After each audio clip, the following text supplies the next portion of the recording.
भारत के 13वें प्रधानमंत्री अब हमारे बीच नहीं रहे और ये बात हमारे लिए काफी नुकसानदायक है। इन्होंने एक बार यह बात बोली है कि history will be kind to me than the media. Media ने पूछा कि आप अपने कार्यकाल के अंदर ऐसा नहीं कर पाए, वैसा नहीं कर पाए, तब उन्होंने कहा था कि history will be kind to be. I honestly believe that history will be kinder to me than the contemporary media. उनका कार्यकाल 2004 से लेकर 2014 तक आसान नहीं था। काफी सारी कंट्रोवर्सी हुई और बहुत सारे इशू सामने आए थे। जब ये देश के वित्त मंत्री थे, उन्होंने अपना करियर पूरा का पूरा देश सेवा के लिए लगाकर भिन्न भिन्न तरीकों के साथ काम किया था और यही मनमोहन सिंह आरबीआई के गवर्नर भी रह चुके हैं। 1982 से लेकर 1985 तक हमें आईएमएफ की हेल्प लेनी पड़ी थी। हमको अपना गोल्ड देश के बाहर भेजना पड़ा था। 1993 में इनको finance minister of the year award दिया गया था। यूरो मनी द्वारा पूरी दुनिया के अंदर सबसे ज्यादा बेहतरीन फाइनेंस मिनिस्टर थे। इनको सऊदी अरेबिया और जापान के द्वारा भी अवार्ड दिया गया था। 1996 के अंदर उनको पद्म विभूषण के साथ सम्मानित किया गया था और इंडिया और यूएसए के रोल को आगे बढ़ाने में मनमोहन सिंह का एक बहुत बड़ा हाथ है जो हर कोई नहीं निभा सकता। यहाँ तक कि ओबामा ने भी इनके बारे में अपनी बुक के अंदर लिखा है। जब भी ये बोलते थे तो इनकी आवाज से ज्यादा पार्लियामेंट के अंदर तालियां बजती थी।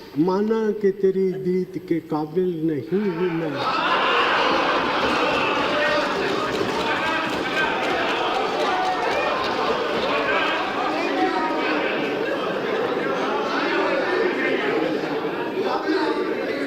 माना कि तेरी जीत के काबिल नहीं हूं मैं।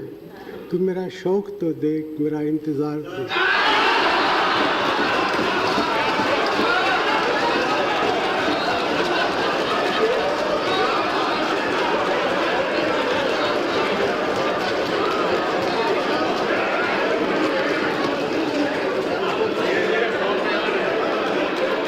नरेंद्र मोदी जी ने यह बात बोली है कि हम अपने भारत के सम्मानित नेता में से एक डॉक्टर मनमोहन सिंह को हमने खो दिया है। उन्होंने वित्त मंत्री सहित कई महत्वपूर्ण पदों के ऊपर सेवाएं दी थी और हमारी आर्थिक नीति पर गहरी छाप छोड़कर चले गए। प्रधानमंत्री के रूप में उन्होंने लोगों के जीवन को बेहतर बनाने का प्रयास किया। राहुल गांधी ने कहा है कि मनमोहन सिंह बेहद ही बुद्धिमान और निष्ठा के साथ भारत का नेतृत्व किया और उनकी विनम्रता के साथ उनको अर्थशास्त्र की एक गहरी समझ थी जो कि पूरे देश को एक प्रेरित किया था। परिवार के साथ मेरी संवेदना है, मैंने एक गुरु और मार्गदर्शन को खो दिया। अरविंद केजरीवाल ने भी ट्वीट किया, प्रियंका गांधी ने भी ट्वीट किया और मोहन भगवत ने भी ट्वीट किया। बंटवारे के बाद मनमोहन सिंह का पूरा परिवार भारत चला आया। पंजाब, कैम्ब्रिज और ऑक्सफोर्ड यूनिवर्सिटी के अंदर पढ़ाई की थी। इस दौरान मनमोहन सिंह काफी आर्थिक तंगी के साथ गुजर रहे थे। दिल्ली स्कूल ऑफ इकोनॉमिक्स और पंजाब की यूनिवर्सिटी के अंदर ये पढ़ाया करते थे। 1971 और 72 के अंदर वित्त मंत्री के सलाहकार रहे और नरसिम्हा राव की सरकार के दौरान वित्त मंत्री मनमोहन सिंह ने लाइसेंस राज को पूरी तरीके से खत्म किया। भारत की अर्थव्यवस्था जो लगातार से 2 से 3% से बढ़ रही थी, वो करीब 9% की दर से बढ़ने लगी थी। किसानों को कर्ज माफ करवाया। मनरेगा व आरटीआई के लिए जाने जाते हैं। अमेरिका से परमाणु आरोप को मुक्त करवाने के लिए मनमोहन सिंह ने 2008 में अपनी सरकार के ऊपर ही दाव लगा दिया था। पहली बार कोई भारत का सिख प्रधानमंत्री बना था। सोनिया गांधी जी ने कहा है कि मनमोहन सिंह जी तब प्रधानमंत्री बने जब भारत की धर्मनिरपेक्षता खतरे में थी। आप सब लोग पूर्व प्रधानमंत्री मनमोहन सिंह को किस बारे में याद करते हैं? मुझे कमेंट सेक्शन के अंदर जरूर जवाब दें और इस वीडियो को 1000 लाइक जरूर करें।